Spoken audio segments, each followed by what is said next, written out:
आज हम Maxwell scholarship के बारे में लर्न करेंगे, देखेंगे कि हम कैसे इस मैक्सवेल स्कॉलरशिप से बेनिफिट उठा सकते हैं। एंड मैक्सवेल स्कॉलरशिप ये one of the best and top scholarship है जापान की तरफ से।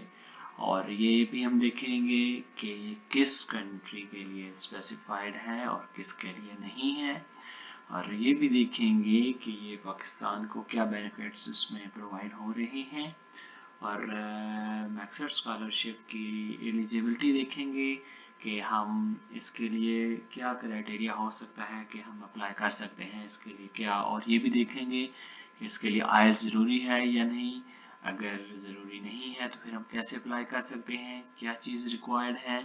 और ये भी देखेंगे कि इसके लिए हमने डायरेक्ट यूनिवर्सिटी में अप्लाई करना है या डायरेक्ट उसके बगैर पहले अप्लाई करना है, इसके कितने प्रोसीजर हैं, इसके कितने वेज हैं, ये भी इसमें देखेंगे।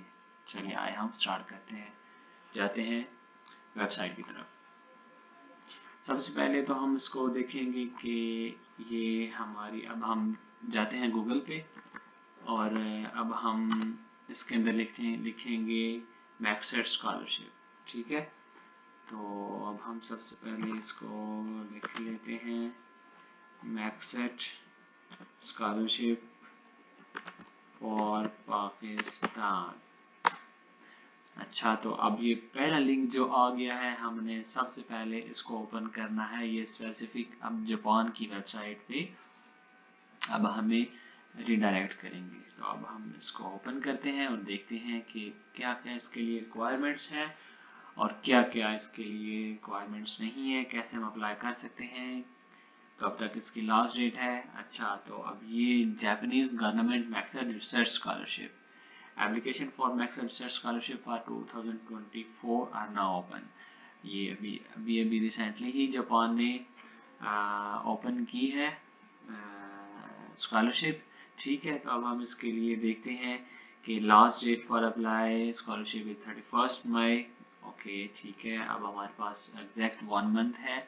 हम इसी 1 मंथ के अंदर अप्लाई करेंगे और इससे पहले हमने सबमिट करनी है अपनी एप्लीकेशन। ठीक है, अब यहाँ पे हमने एक और चीज़ देखते हैं, मैं आपको बताता चलूँ कि अब हमने इसको करना कैसे है, प्रोसेस कैसे करने हैं। ठीक है, तो वो ये है कि इसके लिए दो वेज हैं। अब हमें ज़रूरत नहीं है कि हम यूनिवर्सिटी में डायरेक्ट इसको सेंड करें। ठीक है, ये जापान ने एक प्री प्रोसेस मेंशन किया है, क्लिक किया है कि हम इसको हम कर सकते हैं। कि उसके लिए अब रिक्वायरमेंट्स ये होंगी कि अब हम डायरेक्ट इसके अप्लाई करेंगे डायरेक्ट अपने ही रीजन में। अब जापान ने यहाँ पे हमारे 2 रीजन बनाए हुए हैं। ठीक है, मैं आपको बताता हूँ। ये अब एक है ये पाकिस्तान के अंदर, ये स्पेसिफिक पाकिस्तान के लिए मैं बता रहा हूँ कि अब हमने पाकिस्तान के अंदर रह के कैसे अप्लाई करना है। तो उसके लिए ये नीचे लिखा होगा applicants who wish to appear for the test and interview in Islamabad. ये एक तो इस्लामाबाद का इसका एड्रेस है, जो इस्लामाबाद के नज़दीक है। उन्होंने यहाँ पे अपनी एप्लीकेशन सारी फिल करके सारे रिक्वायर्ड डॉक्यूमेंट जो भी मेंशन होंगे मैं आपको बताता हूँ, आपको ले चलता हूँ क्या क्या रिक्वायरमेंट्स हैं वो भी मैं आपको दिखाता हूँ। तो हमने इस एड्रेस के ऊपर पेस्ट कर देना है, ये जो नीचे लिखा हुआ। ठीक है, और दूसरा एड्रेस कौन सा है, applicants from Karachi, Balochistan and Quetta. ये इस एड्रेस के ऊपर हम इसको सेंड करेंगे। ठीक है, ये जापान की यहाँ पे एम्बेसी है। ठीक है, पाकिस्तान के अंदर। तो हम वहाँ पे इधर हम इनको अपने डॉक्यूमेंट सारे अटैच करके ट्रांसफ़र करेंगे। चलिए मैं आपको दिखाता हूँ कि रिक्वायरमेंट्स इसके क्या हैं। चलिए हम चलते हैं अपने डॉक्यूमेंट्स की तरफ। ठीक है, तो ये क्या है, fully funded Maxwell research scholarship Japan. ठीक है, मास्टर एंड पीएचडीज के लिए है। अच्छा, तो ये क्या है, मैक्सवेल रिसर्च स्कॉलरशिप 2023 एंड ये भी 2024 है। तो ये 2023 की थी, लास्ट ईयर की आई थिंक ये वाली मेरे पास डॉक्स पड़ा हुआ है। क्या इसका the main part is that कि ये अमेजिंग पार्ट ही है कि स्कॉलरशिप इसके ऊपर मिल रही है। इसके लिए हमें IELTS and TOEFL not required for Japanese government. ठीक है, सबसे बड़ी मजे की बात यह है कि आप आइल्स के बिना ही इसको अप्लाई कर सकते हैं। ठीक है, वो कैसे होगा कि वो हमने जब एप्लीकेशन फिल करनी है तो मैं आपको वक्त आपको बताऊंगा कि अब हमने इसको कैसे बताना है कि हम किस तरह इसको लेके चलेंगे। कि हमारे पास अगर आइल्स नहीं है तो हम उसको क्या बताएंगे, हमने उधर वहाँ मेंशन करना है कि हमने हमारी ऑल थ्रू द इंग्लिश जो हमारा कोर्स था वो इंग्लिश में स्टार्ट किया हमने अपनी यूनिवर्सिटी से, ठीक है। तो अभी इसके बाद नीचे मैं आपको इसकी रिक्वायरमेंट्स की तरफ लेके चलता हूँ। ये स्पेसिफाइड, ये हमने ओपन किया हुआ है, ये स्कॉलर इसके लिए है, पाकिस्तान के लिए है। तो अभी इसके साथ स्टाइपेंड भी है, वो भी हम डिस्कस करते हैं। अब होस्ट कंट्री कौन सा है इसका, जापान है। Offered by ministry of education, culture, sports, science and technology, ठीक है। अच्छा, तो अभी host universities, all applicants can choose their host universities across Japan, but after acceptance, after past interview, ठीक है। पहले हम अभी अपने डॉक्यूमेंट सेंड करेंगे, वो हमारे डॉक्यूमेंट्स को शार्ट लिस्टेड करेंगे, शार्ट लिस्टेड ये एम्बेसी करेगी सारा कुछ। अभी यूनिवर्सिटी की तरफ हम नहीं जाएंगे। अब सबसे पहले हमने क्या करना है, डॉक्यूमेंट्स अपने सारे जो भी रिक्वायर्ड होंगे वो हमने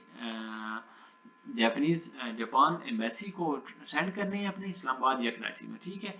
तो एम्बेसी वो देखेगी, हमारे रिक्वायरमेंट्स देखेगी, हमारे डॉक्यूमेंट्स अगर हम एलिजिबल हैं तो उसके बाद हमें वो फिर इंटरव्यू के लिए बुलाएंगे। तो हम इंटरव्यू पास करते हैं तो उसके बाद फिर हमारे पास यूनिवर्सिटीज़ की लिस्ट आ जाएगी, वो फिर हमें एम्बेसी की तरफ से लिस्ट हमें डिलीवर होगी, वो फिर हम उसमें जहाँ मर्जी फिर हम वहाँ पे अप्लाई कर सकते हैं। तो उस वक्त हमारे लिए ये आइल्स और टोफल वगैरह कुछ भी नहीं, पीटी डुओलिंगो कुछ भी नहीं रिक्वायर्ड होगा हमने, ठीक है। जस्ट हमने बस उनका इंटरव्यू पास करना है जापान का, तो उसके बाद हम फिर एलिजिबल हैं, ठीक है। डिग्री लेवल क्या है, मास्टर एंड पीएचडी है, ठीक है। जापान रिसर्च स्कॉलरशिप, तो ये इनके जो एक तो अब इसकी मास्टर डिग्री प्रोग्राम कितने का है, 2 to 3 इयर्स का है। एंड डॉक्टोरियल प्रोग्राम लाइक पीएचडी क्या है, 3 to 4 ईयर का प्लान है। बेनिफिट्स क्या देंगी हम, बेनिफिट्स ये होगी कि हमें tuition fee will be provided, allowance provide किए जाएंगे, एग्जाम फी प्रोवाइड होगी, स्टूडेंट्स के लिए मंथली स्टाइपेंड है, ठीक है, अप टू 1,44,000 येन, ठीक है। ये हमें प्रोवाइड होगा, और स्टाइपेंड इसके वो भी एक्स्ट्रा बेनिफिट्स होंगे, ठीक है। और फिर अब हम जाते हैं eligibility criteria of MEXT research scholarship. Pakistan student are eligible for this scholarship, ठीक है। और फिर हम इसको जाते हैं कि वो भी हमें बता रहे हैं, यहाँ पे नीचे एड्रेस है किस किस की। एक तो उसका एड्रेस है, एम्बेसी का एड्रेस इन्होंने प्रोवाइड किया हुआ है, ऊपर वाला इस्लामाबाद का, ये वाला अब हमारा इस्लामाबाद का एड्रेस है, ठीक है। अगर हम इस्लामाबाद से हैं तो इस्लामाबाद के लिए ये एड्रेस मेंशन करेंगे, अगर हम कराची से हैं तो हम कराची के लिए नीचे वाला एड्रेस हम उनको ये वाला प्रोवाइड करेंगे, ठीक है। तो ये अब नीचे लिंक्स दिए गए हैं, मैं अब आपको चलता हूँ नीचे। सॉरी, रिक्वायर्ड डॉक्यूमेंट्स क्या है मार्कशीट। सबसे पहले ये जो अभी 8 चीज़ें हैं ना, ये हमारे लिए बहुत ही मैंडेटरी हैं, ठीक है। अब हमने इन्हीं के बेस पे अपनी सारा फॉर्म फिल करके, अपनी एप्लीकेशन फिल करके ये हमने पेश करनी है और हमने उनको सबमिट कर देनी है। तो सबमिट आप किसी भी कोरियर के थ्रू ट्रांसफर कर सकते हैं आप उन्हें, एम्बेसी को। अच्छा, सबसे पहले क्या है, मार्कशीट है, ठीक है। मार्कशीट मैं आपको दिखाता हूँ डाउनलोड करके, वो भी मैं आपको सारा सैंपल दिखाता हूँ। एप्लीकेशन फॉर्म है और रिसर्च प्लान है, ये बहुत ही इंपॉर्टेंट चीज़ है। आपने अपना रिसर्च प्लान कौन सा उनको देना है एम्बेसी को। आपने मास्टर्स के लिए अगर अप्लाई करें तो आपने मास्टर के लिए मेंशन करना है कि मेरा ये वाला रिसर्च प्लान है। लाइक अगर आप कंप्यूटर साइंस के बंदे हैं तो आपने उन्हें बताना है कि cyber security, IT, computer sciences, software engineering, web development, आपने इस तरह के अपनी कोई भी जो भी आपका वट एवर रिसर्च प्लान है आपने मेंशन करना है। अगर आप इलेक्ट्रिकल के हैं तो फिर आपने इलेक्ट्रिकल इंजीनियरिंग का कोई भी लिखना है, मेंशन करना है। अगर आप मैकेनिकल के हैं तो आपने मैकेनिकल लिखना है। अगर आप सोशल साइंसेज के हैं तो आपने सोशल साइंसेज मेंशन करना है। वट एवर आपका जो भी डिपार्टमेंट है आपने उसके अकॉर्डिंगली आपका जो भी इंटरेस्ट एरिया है आपने वो मेंशन कर दें, ठीक है। और उसके बाद फिर आपका रिकमेंडेशन लेटर, ये भी आप वन ओरिजिनल का मतलब, सॉरी ऊपर भी मैंने आपको नहीं बताया, वन ओरिजिनल इसका मतलब ये है कि आपने उसकी कॉपी करके ओरिजिनल जो आप अटेस्टेशन कराएंगे ना अपने प्रोफेसर से, रिकमेंडेशन लेटर अगर आप करवाते हैं अटेस्टेड अपने प्रोफेसर से, तो दैट्स मीन कि आपने उसकी कॉपी करवा के और उसके ऊपर आपने ओरिजिनल साइन करवा के वो अपने ट्रांसफर करने हैं। हेल्थ सर्टिफिकेट वो भी मैं आपको दिखाता हूँ, इसका भी सैंपल हमारे पास पड़ा होगा, आपने हम सैंपल लेके जाना है अपने हॉस्पिटल में, जो भी रिक्वायर्ड टेस्ट होगा टेस्ट करवा के आपने वो ऊपर मेंशन करवाना है। एब्स्ट्रैक्ट ऑफ थीसिस, ये अगर आप कंप्यूटर साइंस के बंदे हैं तो आपने अपना मेंशन कर देना है। आपने अपना FYP मेंशन कर देना है। अगर आप किसी और सब्जेक्ट के हैं तो आपने अपना मेंशन कर देना है अपने थीसिस, ठीक है। एकेडमिक ट्रांसक्रिप्ट और डिग्री सर्टिफिकेट ये आपने मेंशन कर देना है। ये चीज़ें अब हमारी थी रिक्वायर्ड, और 31 मई ये अब हमारी लास्ट डेडलाइन है। चलिए अब हम चलते हैं अपनी उसकी तरफ, डॉक्यूमेंट्स की तरफ। डॉक्यूमेंट्स कौन कौन से हैं, ये फर्स्ट ऑफ ऑल ये अब मार्कशीट है, मैं आपको डाउनलोड करके दिखा देता हूँ, ठीक है।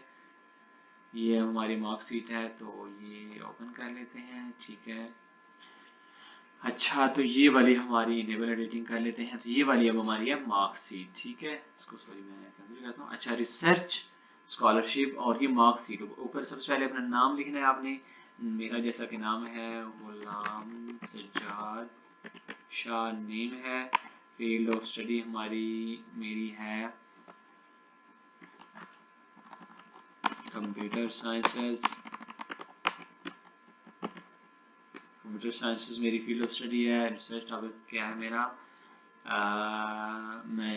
अगर मैंने साइबर सिक्योरिटी में अप्लाई करना है तो मैं साइबर सिक्योरिटी लिख देता हूँ। अगर मैं IoT में करना चाहता हूँ IoT लिख दूंगा। अगर मैं सॉफ्टवेयर इंजीनियरिंग में जाता हूँ सॉफ्टवेयर लिख दूंगा। जो भी आपका रिसर्च एरिया है आपने वो रिसर्च टॉपिक अपना मेंशन कर देना है। लाइक मेरा अगर इधर में लिखता हूँ तो मैं लिखता हूँ इंफॉर्मेशन टेक्नोलॉजी, ठीक है। ये मैंने लिख दिया, ठीक है। तो सबसे नीचे आ जाए। अब आपने यहाँ पे क्या करना है, अब आपकी जो लास्ट डिग्री होगी ना, उन्होंने नोट बताया candidate must have obtain 80% marks in last degree, ठीक है। लास्ट डिग्री लाइक अगर मैं मास्टर्स के लिए अप्लाई कर रहा हूँ तो मैं बैचलर लिखूंगा, और बैचलर में लिखूंगा 4 ईयर प्लान, ठीक है। 4 ईयर डिग्री मैं यहाँ पे मेंशन करूंगा। अगर मेरा मास्टर्स हुआ है तो फिर मैं मास्टर्स मेंशन कर दूंगा। अगर मेरा ये वाला है, ठीक है, तो फिर मैं यहाँ पर लिख दूंगा। और अब देखिए यहाँ पे आपने ये चीज़ें, ये तो आपने लिख लिया, ठीक है। और उसके बाद फिर हम क्या करेंगे कि अब नेक्स्ट मैं आपको लेके चलता हूँ उधर। उसके ऊपर नेक्स्ट हमारे पास क्या है, एप्लीकेशन फॉर्म। अब एप्लीकेशन फॉर्म कहाँ पे, ये मैं अब एप्लीकेशन फॉर्म आपको सैम्पल्स का डाउनलोड करके दिखाता हूँ। तो अब हम इसके ऊपर चले जाते हैं, और सॉरी मेरा रजिस्टर होने वाला है, ओके ओपन, ठीक है। अब ये मेरा एप्लीकेशन फॉर्म है, ओके। अब हम एप्लीकेशन पे थोड़ा फोकस कर लेते हैं। सॉरी ये है थोड़ी वीडियो लेंथी हो रही है, बट ये है कि मैं आपको प्रॉपर इसका गाइड करता हूँ, ठीक है। अब हम देखें, हर एप्लीकेशन फॉर्म का ऊपर उन्होंने मेंशन किए होते हैं कुछ इंस्ट्रक्शंस, ठीक है। अब टाइप और राइट नीटली बाय हैंड, ये अब आपने रीड कर लेनी है, ठीक है। और रीड करने के बाद आपने इसको प्रॉपर फिल कर लेना है। इधर सरनेम या लास्ट नेम, आपका फर्स्ट नेम, और ये आपका मिडिल नेम होता है, ठीक है। अगर ये मेरा है, फर्स्ट नेम मेरा क्या है, गुलाम, इधर मेरा क्या आ जाएगा, सज्जाद, और इधर मेरा नाम आ जाएगा शाह, ठीक है, गुलाम सज्जाद शाह। जेंडर मेल आ जाएगा, मतलब मैं इसको फास्ट करता हूँ, सिंगल, ठीक है। और जापानीज नेशनलिटी नो, ठीक है। और इधर मैं लिख देता हूँ, ठीक है। अगर जापानीज नेशनलिटी है तो ठीक है, मैं कर दूंगा। अगर नहीं तो इधर ठीक है, इधर मैं यस लिख दूंगा। अगर है तो मेरा इधर मैं अपनी पिक्चर पेस्ट करूंगा।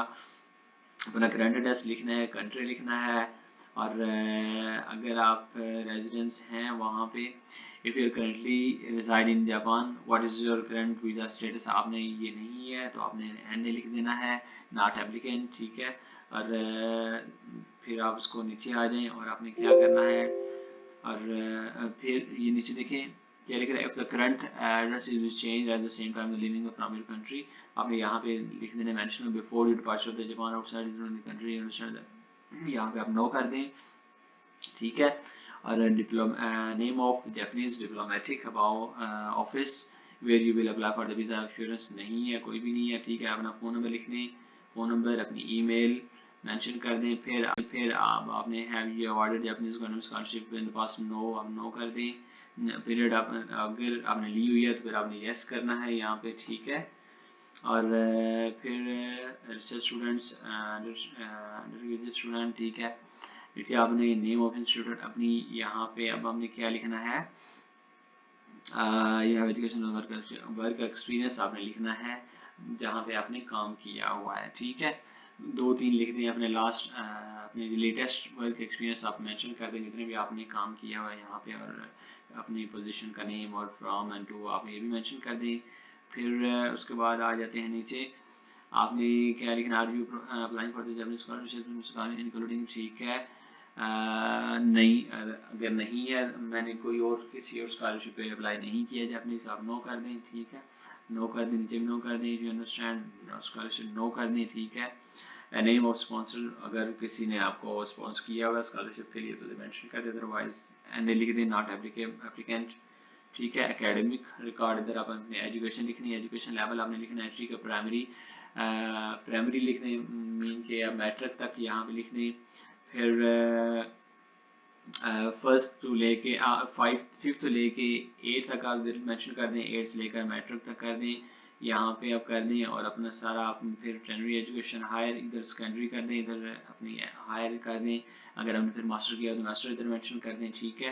पीएचडीज अगर आप कर रही हैं तो ठीक है, यहाँ से आप जो भी आपने जितनी भी आपकी क्वालिफिकेशन एजुकेशन होगी आप वहाँ लिख दें। और इधर आप अपना रिमार्क्स लिखने के बैचलर ऑफ कंप्यूटर साइंसेज मैंने अगर ये किया हुआ है तो मैं अपना ये मेंशन कर दूंगा, bachelor of computer sciences, bachelor of computer sciences, ठीक है, मैं ये मेंशन कर दूंगा। अगर आपका कोई और है तो आप वहाँ पे वो लिख दें। फिर field of specialised study in the past, आप कुछ अपने स्पेसिफिक कुछ इधर 2-4 कमेंट लिख दें अपनी स्टडी के बारे में, जो भी आपने पास्ट एक्सपीरियंस किया, पास्ट स्टडीज़ की अच्छी सी, ठीक है। फिर आप यहाँ पे नीचे मेंशन कर दें द फर्स्ट कोर्स, अच्छा फिर कौन सा आप लेंगे, हम मास्टर के लिए अप्लाई करेंगे तो मास्टर के लिए अब हम अपने इसके लिए यहाँ पे ये मास्टर के लिए करेंगे। अगर आपने कुछ डॉक्टरल करना है तो आप डॉक्टरल पीएचडी वो प्रोग्राम सेलेक्ट कर लें जो भी है आपका। और उसके बाद फिर नीचे आ जाते हैं तो नेम एप्लीकेशन, ये आप ये सेम लाइक आसान है। और फिर नीचे आ जाता है आपका मोटिवेशन लेटर, ठीक है। मोटिवेशन लेटर आपने अपना लिखना है कि मैं क्यों अप्लाई कर रहा हूँ जापान के लिए, आप हमें बताना है कि मेरा ये इंटरेस्ट था, मैंने ये किया और मैंने इसके लिए अप्लाई कर रहा हूँ। लाइक अगर आप कंप्यूटर साइंस के बंदे हैं तो आप मेंशन कर दें कि मैंने यहाँ पे मेरा FYP ये था, मैंने इस प्रोजेक्ट में ऑटोमेशन बनाई और मैं मजीद इंटरेस्टेड हूँ, मजीद ऑटोमेशन करूँगा, अपने प्रोजेक्ट्स को लेकर चलूँगा, गो थ्रू करूँगा, ठीक है।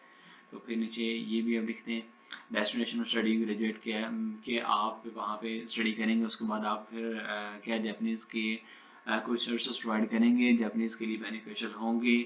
अगर नहीं होंगे तो ठीक है, आप फिर बता दें कि मैं पाकिस्तान वापस आना चाहता हूँ, स्टडी करके अपने पाकिस्तान को प्रमोट करना चाहता हूँ। आपके स्टडी लेवल को, स्टैंडर्ड को मैं यहाँ पे अपना बताना चाहता हूँ कि किस टाइप का एजुकेशन प्रोवाइड करते हैं जापान में, ठीक है। ये भी मोटिवेशन है जापान के लिए, जापान की तरफ से पाकिस्तानी स्टूडेंट्स के लिए मोटिवेशन है। और फिर नीचे भी आप मेंशन कर दें, ठीक है। लैंग्वेज आप लिख दें, जापानीज़ अगर नहीं आती तो अपनी स्किल्स वाइज लिख दें, इंग्लिश आप सारी लिख दें अपनी, ठीक है, स्किल्स वाइज। फिर नीचे आ जाए अपना करंट एड्रेस वगैरह, ये कॉन्टैक्ट पर्सन इन एमरजेंसी, भाई के लिख दें, ब्रदर के लिख दें, अबू का लिख दें, जिसका मर्जी लिखना है आप लिख सकते हैं, ठीक है। और ये आप यहाँ पे मोस्ट विजिट आपने अगर जापान में किया हुआ है तो वो जिस आपके वो पर्सन में एमरजेंसी वाले कंटेक्ट में भाई का अगर लिखने हैं तो उन्होंने अगर विजिट किया हुआ तो वो भी आप मेंशन कर सकते हैं। तो ये था हमारा एप्लीकेशन का प्रोसेस, बहुत ही आसान था। तो ये चीज़, सॉरी थोड़ी वीडियो लंबी हो रही है, अब नेक्स्ट चलते हैं। अच्छा, नेक्स्ट जो मेन जो ख़ास जो इम्पोर्टेंट चीज़ है ना, वो हमारा है रिसर्च प्लान। इस पे अब आपके समथिंग डिफरेंट होता है। और जो हमारे अप्लायर होते हैं, हमारे स्टूडेंट्स होते हैं, सीकर्स होते हैं, इधर आके स्ट्रक हो जाते हैं कि अब हम यहाँ पे क्या लिखें, क्या मेंशन करें। तो ये इन्होंने खुद ही हमें एक दिया हुआ है, एक फॉर्मेट दिया हुआ है। अब हम इस फॉर्मेट को देख के अब हम इसको देखते हैं और अपना इंटरेस्ट शो करेंगे कि रिसर्च प्लान के अंदर हमारा इंटरेस्ट क्या था, ठीक है। अब हमारा यहाँ पे लिखते हैं हम first name, middle name, last name, ठीक है, श्योर नेम। तो अब ये हम लिख लेंगे। उसके बाद अब हम क्या करते हैं, नेशनलिटी में लिख देंगे पाकिस्तानी। फिर नीचे आ जाते हैं past and present field of study, पहले आपकी क्या फील्ड थी और अब आप क्या कर रहे हैं, और अभी नेक्स्ट आप किसके लिए जापान में अप्लाई करना चाह रहे हैं, ठीक है। अब आपने कुछ लाइन इधर 5 से 6 लाइन इधर अपने डिफाइन करना है। कि अब आपका मोटिव क्या है, आपने क्या लर्न किया, क्या लर्न करना चाह रहे हैं, क्या करना चाह रहे हैं, ठीक है। नीचे फिर आप रिसर्च प्लान लिखें, जो आप रिसर्च थीम लिखें, आपका थीम क्या है, लाइक मेरा कंप्यूटर साइंस था, कंप्यूटर साइंस में साइबर सिक्योरिटी है या जो भी है वट एवर, आप वो मेंशन कर दें नीचे उसका प्लान लिखने के, अब आपने करना क्या है, ठीक है। तो ये सारा प्रोसेस था, बहुत ही आसान है, बहुत ईजी है, इतना मुश्किल नहीं है।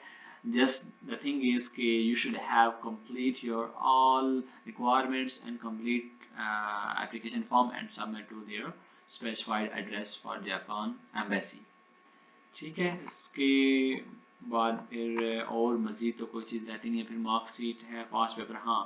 फिर लास्ट चीज़ पे ये आ जाता है कि हमारे पास पास पेपर के ये सैम्पल्स हैं, ठीक है, लाइक जो भी जापान एम्बेसी ने हेल्ड किए हैं पास हमारे पास पेपर, जो स्टूडेंट्स क्वालिफाई कर गए थे तो उनके ये पास एग्ज़ाम है, ठीक है, आप ये रिव्यू कर सकते हैं। जापान एग्ज़ाम PDF ये रिसर्च स्टूडेंट्स के लिए है, ये अंडर ग्रेड स्टूडेंट्स के लिए हैं और ये कॉलेज स्टूडेंट्स के लिए हैं। तो अब हमारा रहेगा यहाँ पे ये वाले दो चीज़, इंग्लिश एग्ज़ाम और ये यहाँ पे ये एग्ज़ाम है और ये उसके आंसर्स हैं, ये सॉल्व, ये राइट साइड पे सॉल्व है एंड लेफ्ट साइड पे क्वेश्चन पेपर है, ठीक है।